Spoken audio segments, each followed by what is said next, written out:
Assalomu alaykum hurmatli obunachilar hamda kuzatuvchilar. Mana bugun quyonchalarimizni koksidiozga qarshi sug'orish, ya'ni yana qurtga qarshi dori berishlar to'g'risida gaplashib o'tamiz. Ozgina video qilamiz. Xo'p, quyonchalar bir oylik bo'lganda koksidiozga qarshi albatta sug'orishimiz shart. Ya'ni vet aptekada bo'ladi. Intrakoks, Biokoks, Stopkoks qaysi biri bo'lsa ham o'shandan olinadi. Quyonchalar bir oylik bo'lganda 1 litr suvga 1 grammdan qo'shib 5 kun mobaynida beriladi. Onasi-yu bolasi ichaveradi. 5 kun.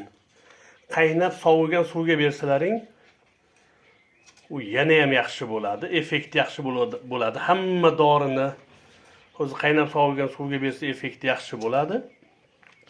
Keyin quyonchalar 37 kunlik, 40 kunlik bo'lganda qurtiga qarshi albendazol degan dori bor vet aptekada.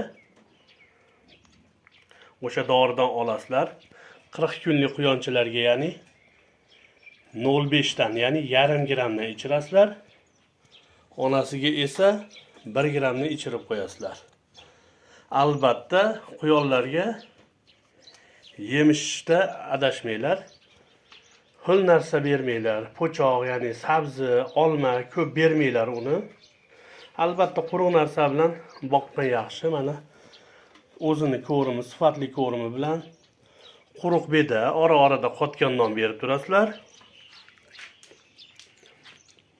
Shunda quyonlaring juda effekt oladi. Albatta like'larni bosib qo'yasizlar kanalimizga. Videolarimizga, kanalimizga obuna bo'lmaganlar obuna bo'lib qo'yasizlar. Xudo xohlasa, o'sha 40 kundan keyin qurtiga qarshi o'sha aytganimdek albendazolni berganlaringdan keyin albatta quyonlaring vez olishni boshlaydi. Effekti zo'r bo'ladi. Undan u yog'iga yaxshi bo'lib ketadi inshaalloh. Xudo xohlasa hammani fermasiga baraka bersin. Bu quyonlarimiz Italiya xikol quyonlari.